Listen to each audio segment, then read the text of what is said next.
When I went to elementary school, I was a country kid and naive. I always went silly and did whatever I wanted to with my male friends A and B, as we caused people around us trouble every day.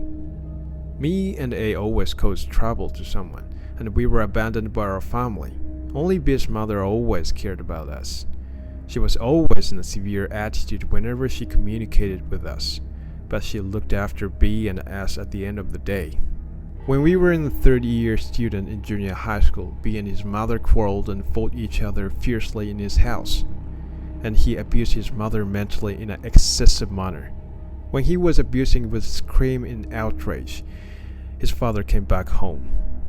His father understood what was going on between B and his mother at the first glance, and he was approaching B's mother without saying a word, ignoring B. A part of her clothes was torn off, and her hair was tousled. She was just staring down at the floor blankly with empty eyes. B's father started talking to B. "You finally become a devil, trampling on your mother like this, with no feeling of people's pain. You never know how seriously your mother cares about you all the time. Shut up, you freak! You want to die, huh?" B perfectly refused to listen to his father.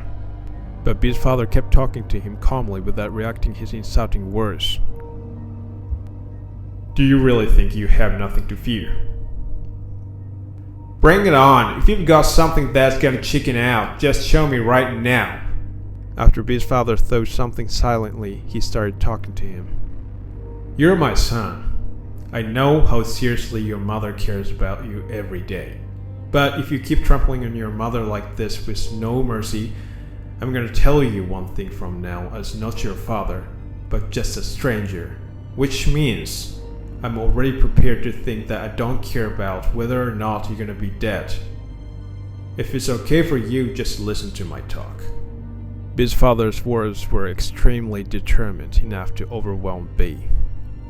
"Very well, just tell me now. You know the no trespassing place in woods. You just sneak into the place and push your way through woods. You will see what's there after that. Just try and rampage like you did to your mother if you're not chicken." Woods that he was talking about were at the base of small mountains near our town. It's more like a sea of trees. It's no problem that anyone goes into a mountain, and woods are as normal as you often see it in the countryside. But if you move further inside woods, there is no trespassing area, where there is a quite partial circle area surrounded by fences within a certain area of woods.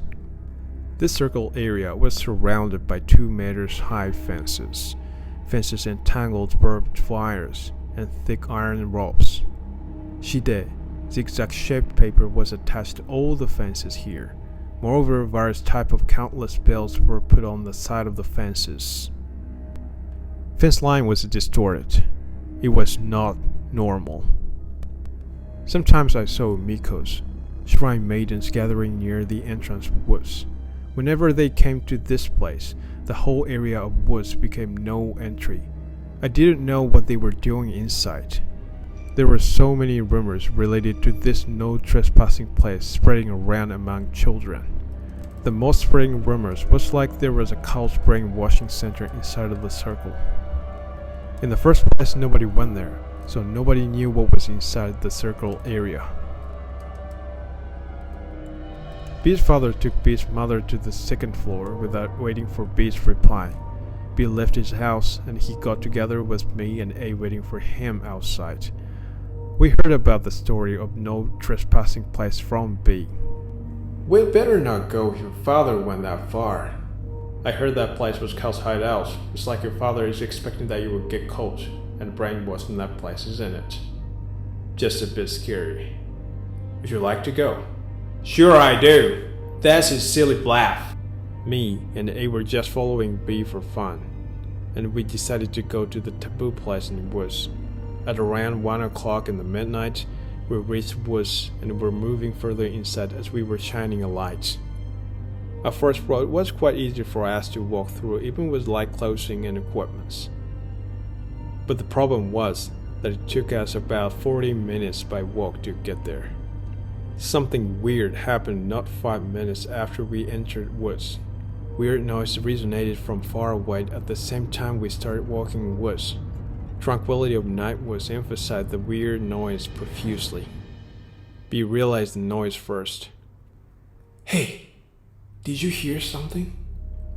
I listened carefully after I was told by B. I surely caught the noise. It's like a rustle noise that someone was dragging something on fallen leaves, and a snap sound that small branches were broken. Noise slightly coming from far away surely caught our ears. I wasn't frightened because the slight noise seemed to come from far away. Before thinking about the possibility of other people wandering around here, we thought there must be animals in the woods, and they must make such noise. So we didn't care about the noise seriously, and we were going forward. Assumption that animals make such constant weird noise eased our anxiety and scare. When we spent 20 minutes walking a forest path, B realized something and he stopped at our feet. Hey, just walk down right there. What? Just do it! A was incomprehensibly going forward and returning back to us as he was told by B. B observed what A was doing and he got thoughtful. Hey, what is this? Just explain what you're gonna try to make him do, I said. Silent! Just listen carefully. B walked forward and returned back to us as he told A to do. While he did the same thing 2 or 3 times repeatedly, I realized what he was talking about. Noise that slightly caught our ears from far away synchronized our movement. When we started walking, noise started following us. When we stopped walking, noise also stopped moving. It is as if something that was making noise knew what we were doing. I couldn't help feeling uncomfortable. There is no light around us except for the one from our flashlights. We could see the moon through little gaps of branches, but moonlight didn't reach where we were because of dense forest. It was not strange that we were pinpointed because we were shining flashlights in the darkness. It is not exaggerated to say that the darkness in woods was completely black, which we could see nothing around us, and we couldn't see each other unless we squinted at each other carefully. I simply have questions about what it was doing in such darkness and how it was moving like us without lights. Give me a break. Was someone following us? I don't sense that it's coming close to us. The distance between us and it hasn't changed. As they told us, we spent 20 minutes walking a forest path after entering woods, and the distance between us and it has been the same since we realized there was a small noise synchronizing our movement. It didn't approach us, and it also didn't go away from us, but it maintained a certain distance from us all the time. Are we being monitored? Yeah, it's like that. A cult may possibly have some eccentric devices that can detect us. Judging from characteristic of noise, it's like not multiple people, but just one person is following us persistently. We judged the risk of dangerousness of stopping and hanging around in the same place to find out what something was which was following us persistently, so we decided to keep moving forward. We were moving forward in dense forest while uncomfortable noise was coming after us persistently. When I finally found a part of the fences surrounding the forbidden area, I no longer cared about the noise persistently following us, because the atmosphere that I could feel from the fences was really unusual. This is the first time for us to see the fences built before the forbidden area. Usually we made fun of ghosts, but we intuitively sensed that things inside the fences were out of this world, and something incredibly dangerous that we must not be involved in. Probably this is the place with some stories behind in the past, isn't this? We had started thinking this way for the first time since we entered the woods. Hey, are you sure we're gonna go inside? It is not normal. Shut up! Are you a chicken? Don't be scared, dude!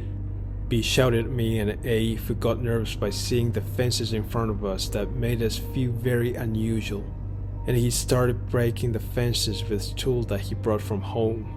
We were frightened by the sounds of countless bells attached on the fences all at once rather than the breaking sounds.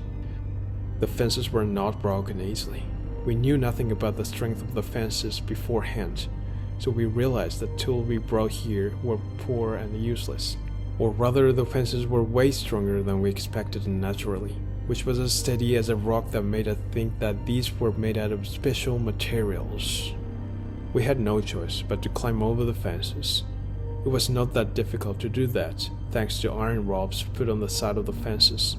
But at the next moment that I crossed over the fences, I was struck with a sense of horrible discomfort. It's like the sense of blockage that reminded us of the situation where we were locked in a cage. A and B felt the same one as I did, and they hesitated to go inside momentarily, but we crossed over the fences, so I decided to move forward without looking back.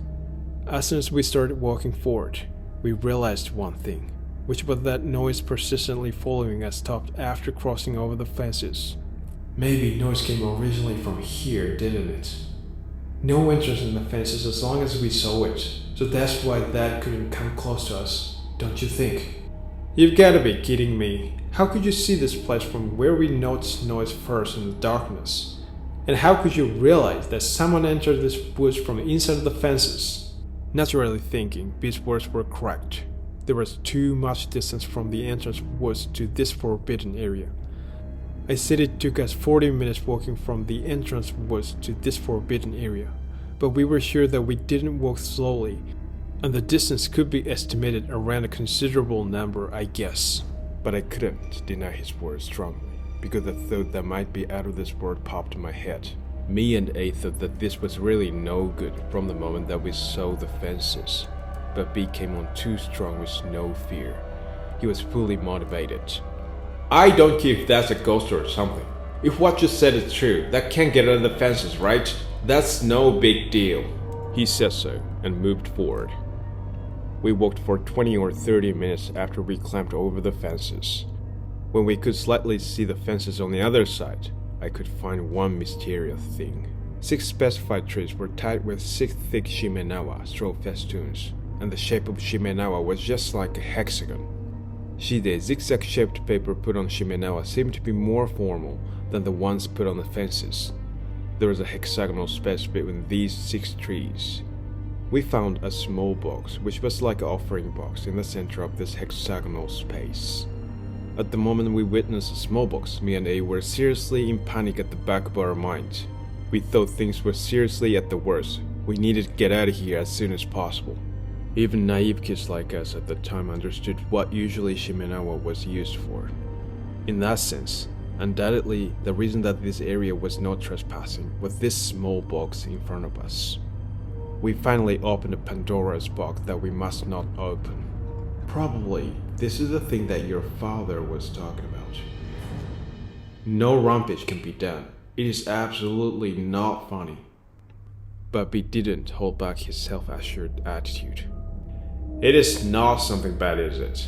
Anyway, we're gonna see inside of the box. Treasure may come out. B passed under shimenawa and approached the box. Me and A were really worried what B was gonna do, but we reluctantly followed B. The box was terribly rusted, probably because of rain and wind. There is a lid with a mesh filter on the top of the box. We could slightly see through inside of the box, but there was a partition wood board under the lid inside of the box that prevented us from seeing inside more deeply. Moreover, a gorgeous mark was written on the side of the box with chalk or something. There was probably a family crest or something. Family crests like gorgeous marks were written on every single surface of the box, and each mark was individually different. There was nothing that formed the same mark. Me and A tried not to touch it, but B didn't care for what we were worried about, and he awfully touched it with no hesitation. We carefully checked the box while me and A told B not to handle the box roughly. Apparently the bottom of this box was directly fixed to the ground, and we couldn't lift it up even though it seems not really heavy.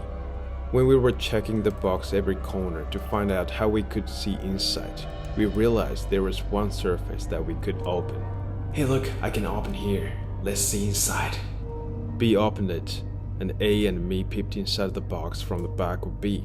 4 vases like a plastic bottle were put in the 4 corners of the box. Something like it was inside of the vases. Tiny wood sticks that looked like a toothpick were put in the center of the box in a strange shape. There were 6 pieces of wood in total, and the heads of each wood sticks that connected to the other ones were dyed in red. Are these toothpicks or something? Look, something like a plastic bottle was inside there. It's disgusting. Come on, are you kidding me? We came all this way to see such a little tiny wood sticks and the vases. Oh, give me a break. Me and A just gave a slight touch to vase, but B lifted up the vase and sniffed the smell of liquid inside. After he returned it back inside of the box, he stretched his arm to try to touch 6 wood sticks placed in the center of the box.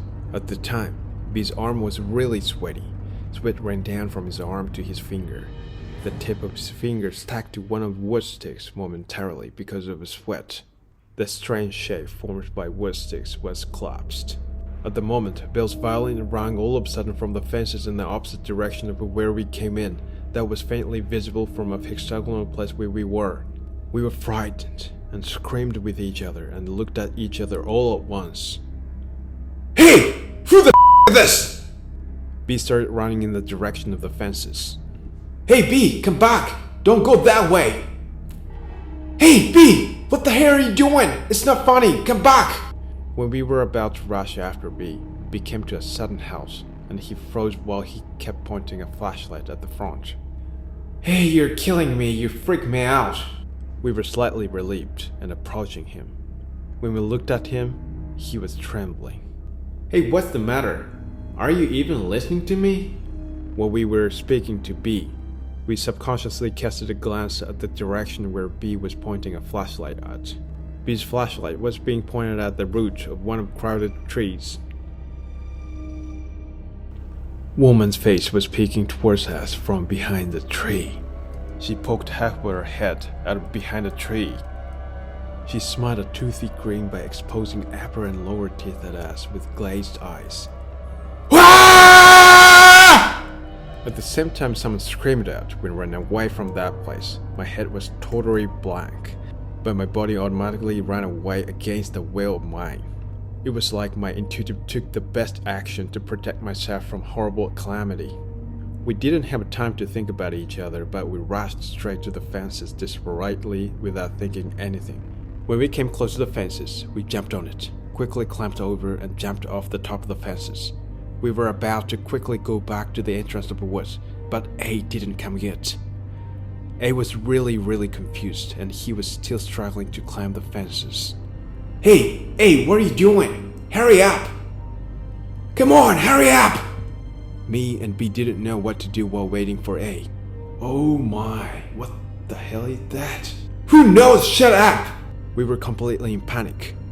At the time, bells on the fences were ringing with horrible big sounds, and the fences were wavering. What this sound came from? We were looking around while we were in extreme panic. Bells were ringing from the direction of a mountain, which was the opposite direction of the entrance for woods. The sounds of bells were getting bigger and bigger, probably because that was following us. Oh no! What the are you doing? Hurry up! Let's get the out of here! We knew our screaming words confused A too much, but we couldn't help urging him to get out of here. A was climbing the fence for his life. At the moment that A was about to finally climb over the fence, our line of sight was not there. We were trembling violently, and we broke out in a cold sweat. We couldn't say a word.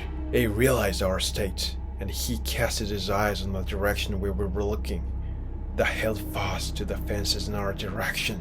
That was not just a face, but they had the upper half of the body with 3 arms each on the both sides, that was holding barbed wires by using 6 arms dexterously, and approaching us just like a spider moving on the web while that was smiling a toothy grin. I couldn't help feeling tremendous fear. A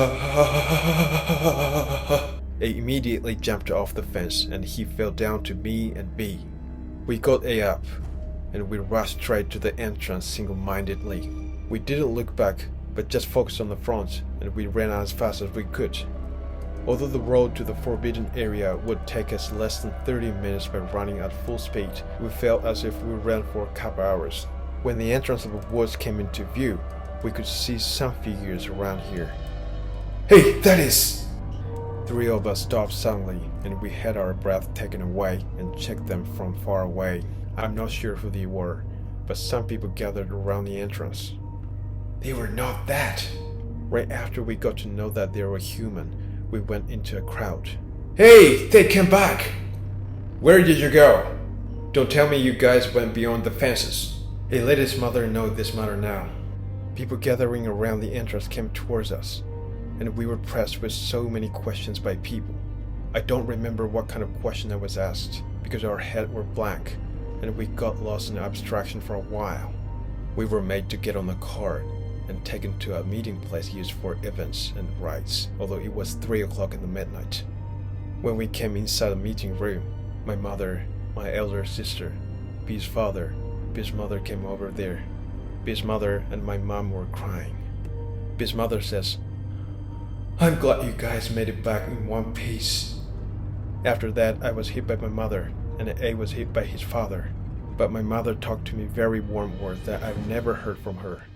While we were talking to each family, B's mother made an apology to us. I'm sorry. Me and my husband must take the blame for children's blunder this time. I seriously apologize for this situation. I'm sorry indeed. She lowered her head several times to apologize. Having said that, this is B's affair. I didn't feel good to see his mother exposing such pathetic appearance in front of her son. Never mind. Everyone came back safely. It's alright. It's not your fault. After that, this matter was moved forward without us. Our parents were talking about what they were gonna do while we were left out of this matter. Also because the time was midnight, our parents broke up the meeting very soon. But they told us nothing about what they were talking about after all. In the afternoon on the next day, I was woken up by my elder sister violently. Her face was tightened in anger that reminded me of happening last night. What's going on? Calling from B's mother.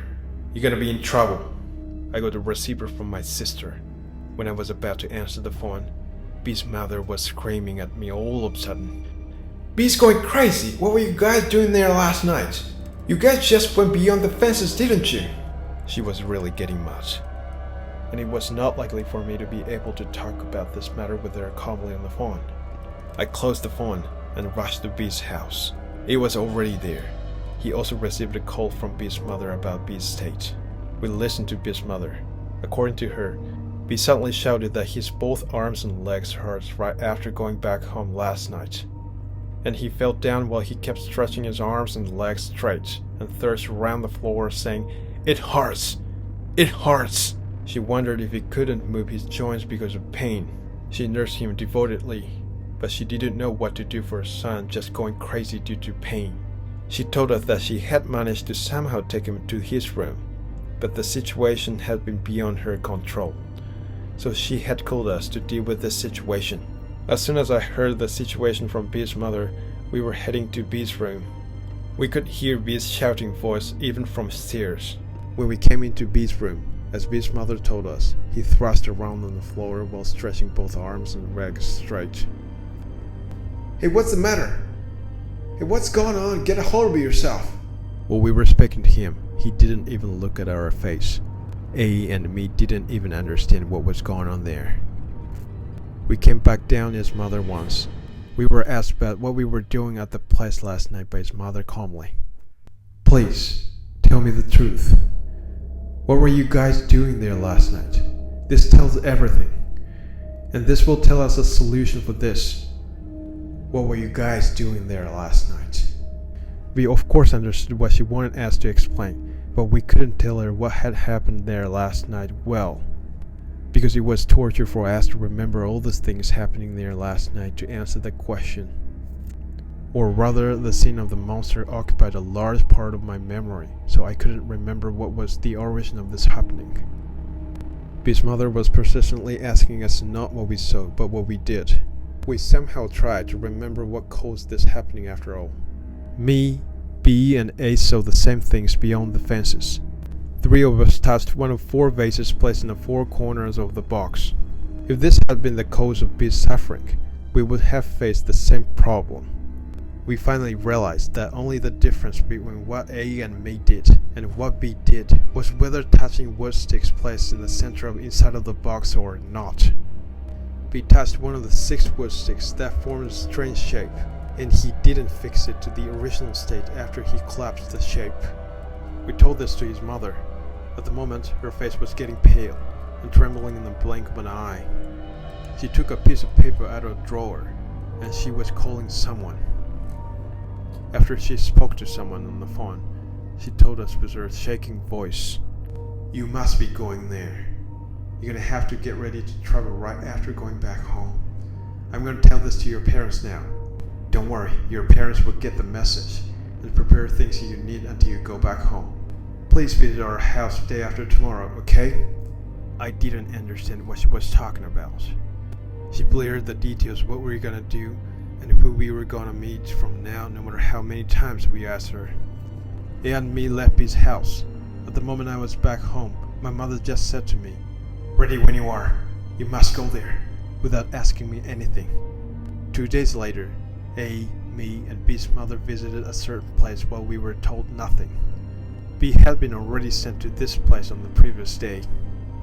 I thought it was just a bit far from where I lived, but where we were heading was located in where we could reach by traveling by Shinkansen and multiple railway lines for a couple hours, and also traveling by car for several hours after getting off station. The place was a picturesque small village located deep in the mountains. We were shown into a compound which was in the outskirts of the village. Buildings in the compound were all antique. There were several detached houses, and large garage, and warehouses in addition to the main house within the wide property. That was really gorgeous. When B's mother rang the doorbell, an old man and a girl welcomed us. An old man wore a suit, and he looked really rough. A girl looked like a bit older than we were. She was a shrine maiden with white clothing and red hakama skirt. When greeting, an old man who was likely to have been an uncle of a girl introduced himself to us as just a normal name that we often heard in Japan. But a shrine maiden introduced herself to us as the name that we've never heard before, which was like Aoi Kancho. They told us their name was different from common names we knew well. I didn't understand, but I thought we were not allowed to know anything about her in short. I call her Aoi here as I make clear whom I'm talking about here, although I know nothing about her and her family. We were shown into a wide room without knowing what we were gonna do. We started having a meeting in a tense atmosphere. "Your son is taken up. There's a kiss for them." "Yes, they are. Apparently 3 of them went to that place." "Okay, can you tell us where you went and what you did as detailed as possible?"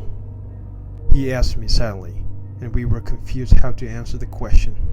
Me and A explained what had happened on the night, but at the moment we talked about the wood sticks placed inside of the box, he got angry at us all of a sudden, and he said, "Hey, what did you say?" We couldn't swallow the situation, and got more confused. "Yes? You guys possibly moved the wood sticks in the box, didn't you?" He yelled at us in the mood that he was about to lean forward and grab at us. At the moment I always stopped him, and she started talking in a feeble voice. "There were supposed to be tiny wood sticks that formed a certain shape in the center of the box. Did you touch it?" "A shape was collapsed because you touched it." "Yes, he moved wood sticks, and the shape was collapsed because of his touch." "Do you remember who touched it and changed the shape?" "The point is whether or not you changed the shape."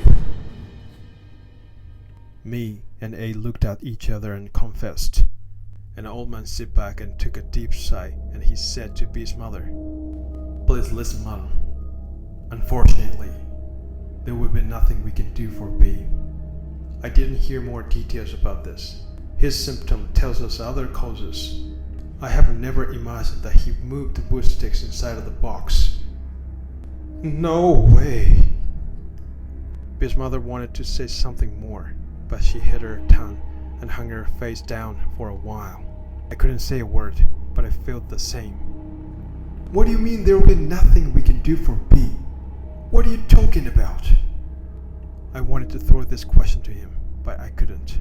The old man started talking with a sigh while he looked at us. He finally told us what we saw beyond the fences in the woods.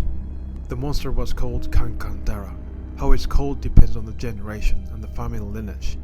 How it is called the most in recent years is Dara, but people from special family lineage like an old man names it Kankandara. The story is almost mythology.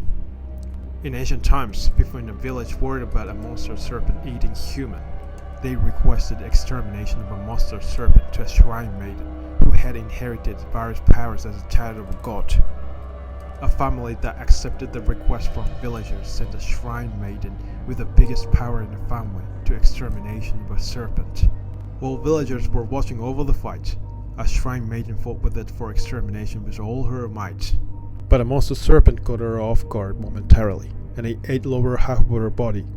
She faced it with great courage and tried to use various witchcraft to protect villagers, but villagers started thinking there was no chance to win anymore in this situation where lower half of her body was eaten.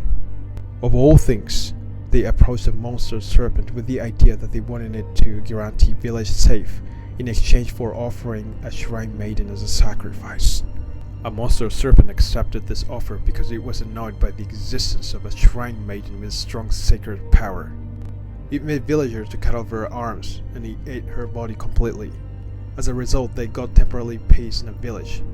In later years, it was revealed that a person in her house schemed the blueprint of offering her as sacrifice. At this time, the number of her family was 6. Something abnormal happened very soon after villagers believed peace was brought to this village. After a monster serpent didn't appear, villagers were murdered one after another in the village, in forest, in a mountain. All dead was missing either one of both arms. 18 villagers, including a shrine maiden's family, were dead. Only 4 villagers were survived. An old man and a shrine maiden explained alternatively. I don't really know where and when this story came from, but someone held a memorial service for that box at regular intervals. You found countless crests on the side of the box, didn't you?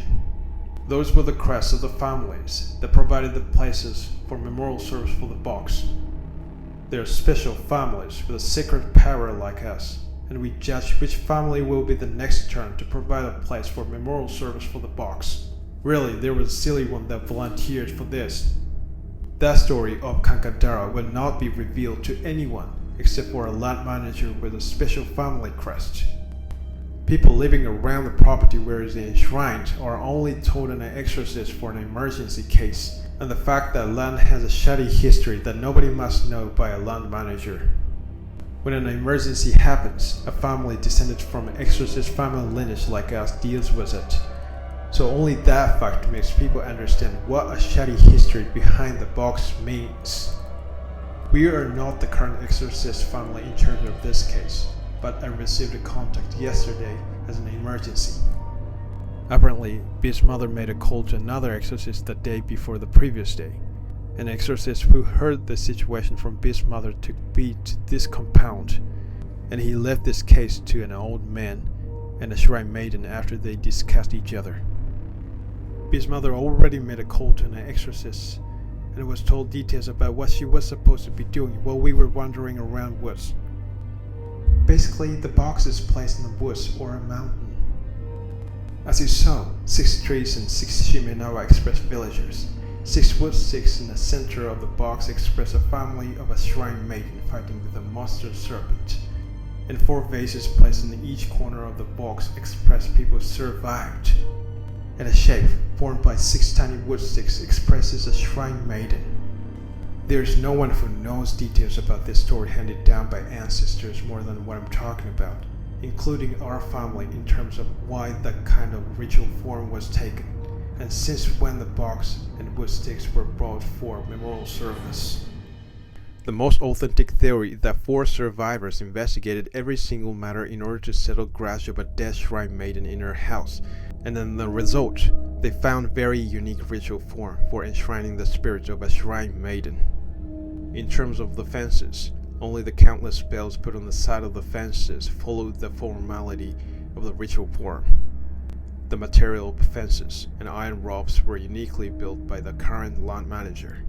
In the past, some exorcists from our family exorcised Kankandara, but they were all dead within a couple years one day suddenly. All the people who caused trouble by breaking the seal of the box was not saved at all. Even while we were listening to his serious talk, we didn't still recognize the gravity of the situation. We were just confused.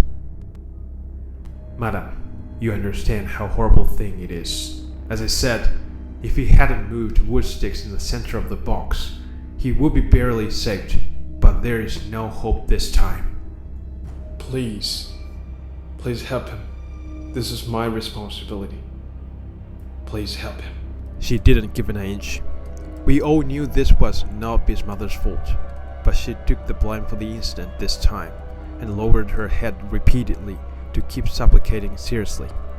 She was not crying, but she seemed to be prepared for something.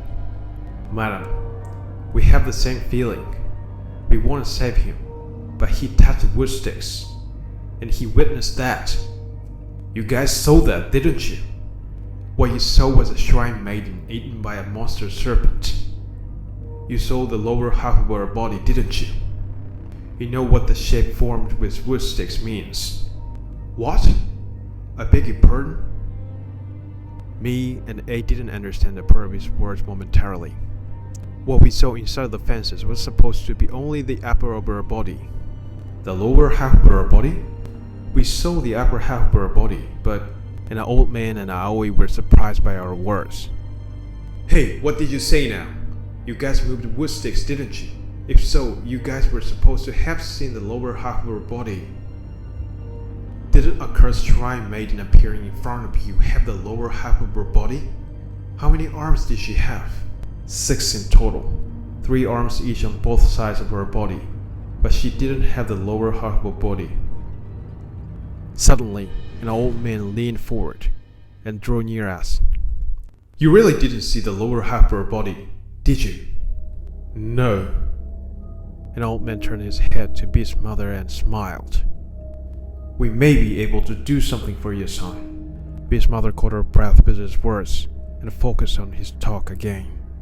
Both of them explained what he meant. There are 2 behaviors that are affected by your grudge. The thing you must not do is changing the shape formed by wood sticks, and the thing you must not see is the appearance of a shrine maiden expressed by the shape formed by wood sticks. At the time you move those wood sticks, it's over. You will inevitably see her appearance. But I don't know why you guys didn't see the lower half of her body. Other people but a person who moves wood sticks can also see the same appearance of Kankandara, so I'm sure he didn't see it, if what you guys said was the truth. What do you mean, we didn't see it? What we saw was... That is undoubtedly a shrine maiden, but that's not Kankandara. She probably didn't have the intention to take your life. She appeared in front of you not as Kankandara, but as a shrine maiden herself.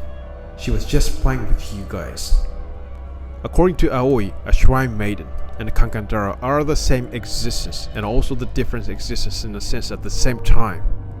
If Kankandara didn't appear in front of you guys, as I always said, I think something has possessed him for just a play. Madam, if you leave this to us, I can save him even though I may take along. It felt like the tense mood was eased. It was enough for us to know that B was going to be saved, and smiles came back to B's mother as if her face felt so relieved from terrible worry that her son might be dead. Seeing her smiling face, an old man and Aoi eased tense atmosphere, and they became like a normal person. We accept B formally in this house. I'm going to explain details about this, madam. You guys go back home after getting purification from Aoi. Don't go any further into taboo with your reckless carriage, alright? After that, we went back home after getting purification from Aoi, and B's mother left in this house. There was a rule related to a person possessed by evil spirits in this house. We were made to promise not to meet B forever during a lifetime, no matter what happens. And we were told nothing about what they did to B because of the rule. I heard nothing about him after that, even whether or not his family moved, and he changed school. I heard through the grapevine that he is not dead, but still alive. Apparently he was born again, and makes a living somewhere independently now. I don't know what B's father thinks about this, but he never tried to relate to a series of this trouble. Me and A settled down soon after that, and started having a peaceful life. There were some reasons for that. The big reason that we could restore peace is the existence of B's mother. The incident this time gave us a chance to think that what a mother was like. My mother and me had been estranged from each other before this incident happened. But since then, my mother has got close to me little by little. For that reason, I naturally became more adult without doing such stupid things. Thing is, I got to know more about this. Aoi, a shrine maiden, was a member of an exorcist family where we visited for V's mother. Although Kankandara is recognized as a very dangerous existence, it is enshrined as something like a god. A monster serpent was originally prayed as a god of woods and mountains. In ancient times, villagers offered the Shinto ritual ceremonies to calm the spirit of a serpent every year. Noise that we heard when entering woods was from inside the fences. Kankandara was pastured there, but hexagonal shape formed by Shimenawa put between 6 trees, and that box fulfilled the role of ceiling. So as long as not collapsing a shape of wood sticks and tearing off Shimenawa, that would not show up in this world. A place for a memorial service is designated to a part of woods or mountains, and they decided the location based on the numerical data that they carefully calculated in accordance with a certain religious law to designate the scope of ceiling. Basically, Kankandara can't get out of the area surrounded by fences, but there's a case that it holds on outside of the fences. These are all what I could know about that monster. I heard that fences and the box of woods were already taken away somewhere from the town where I was born and raised. I'm not sure if it's true. I don't check if this rumor was correct, because I no longer want to go to that place again. Apparently the fences are all removed now. Probably that monster was transferred to another mountain.